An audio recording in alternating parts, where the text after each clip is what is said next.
Pasyal tayo mga kananay. Umpisahan natin dito sa Tagaytay. Kay ganda ng tanawin eh. Wala akong masabi. Ang linis-linis ng kapaligiran. Linis na wala ang kabundukan, charis. Oo nga mga kananay, napakalamig dito sa Tagaytay. Ang sarap ng simoy ng hangin. Pero nasaan na ang kalikasan natin? Charis. Naghanap ang kananay ng kalikasan. Nangihinayang lang ako pag nakikita ko ang bundok na nagkakasira-sira. Gawin sanang makabuluhan ang bawat kabundukan, mga kananay. Kung ako lang ang masusunod at ako may kakayanan, gagawin ko itong palayan para naman mapakinabangan ng taong bayan, makabili ng 20 pesos na bigas na sinasabi nila.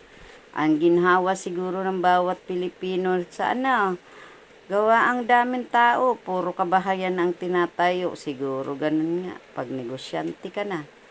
Kaya lang nakakaawa ang walang pambili ng bigas na 60 pesos per kilo. Diyos mio, marimar. Ayan mga kananay, nandito na nga kami sa bandang Kalaka. At ipapasyal ko kayo sa ganda ng tanawin sa bandang Kalaka.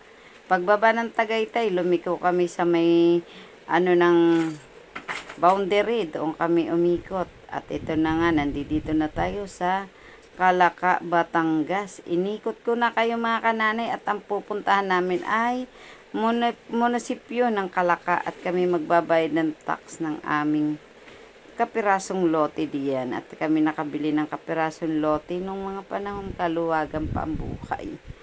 Ayan mga kananay, ang ganda sana wag namang gawing subdivision yan.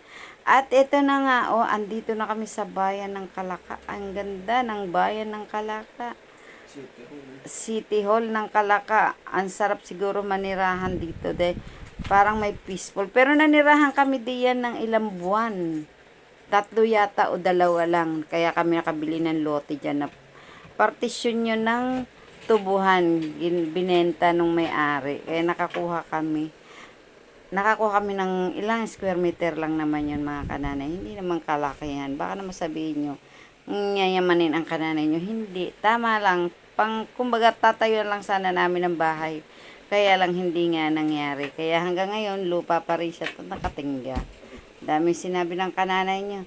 At eto nga, dumaan kami dito sa simbahan ng Arkanghel. Arkanghel ang nakalagay mga kananay. Dumaan kami dito at nag-video-video ako ng konti dyan. At syempre, bago tayo nag-video-video, nagdasal muna tayo. Humingi tawad kasalanan, hingi dagdag kayamanan. Lagi na yun ang sinasabi ng kananay nyo. Para naman tayo maging blessed sa araw-araw nating buhay at tayo gabayan, di ba? Yun lang namang importante at ang ating kalusugan ng pamilya.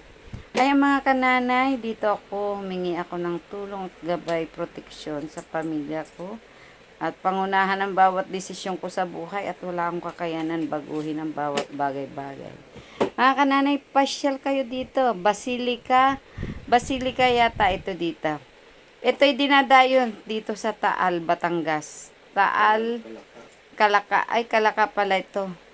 Basta, yun na yun mga kananay. Kayo nang bahala umintindi ko ano sinasabi ng kananay nyo. Lasing ito, pagod ito, voice over. Kung saan, iikutin ko kayo mula tayo sa Tagaytay, papunta dito sa Kalaka, Batangas. At syempre, pagkatapos namin diyan mga kananay, pumunta kami dito sa syempre, pagkatas ng Kalaka, dadaanan nyo ang Balayan, diba? Papunta kami Balayan at papuntang Tuwi at Panasog Bunang. Diba? Nagra-round trip ang mag-asawa, walang magawa sa buhay. Ganon kami, pag taon-taon siguro namin ito ginagawa ni Mister. Habang may nagtitinda ay may nahawak pa ng kaha, kaya dito muna kami ganing-ganire. Dahil pag yan nagpasukan na, sa Lunes pasukan na, iditingga ang isa'y nagala, ang isa'y nagtitingga. Ngayon kami nagde-date mag-asawa, inikot namin ang Kalaka, Tunasugbo. Diba? Balayan. At eto na. Ginabi na ang kananay nyo, dumaan kami sa magulang namin na mayapan at nag-Happy New Year lang kami saglit. At doon sa isa niyang kapatid. Ayan, at dito na nga lang kami mga kananay. Ginabi na nga. Eto, lugar pa rin ito ng Nasugbu, bayan ng Nasugbu. Nakasakay kami ng DLTV. O diba, gala. At hindi ko alam kung anong oras kami makakarating sa aming tahanan. At ginabi na nga.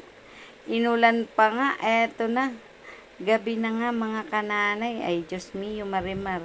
Ang kananay, paggala, ginagabi. Ayan, o gabi na talaga mga kananay. Ay siya, salamat. Diyan na lang tayo. Hanggang dyan. Talang tayo. Ingat-ingat po tayong lahat, mga kananay. God bless. Ingat po. Bye-bye.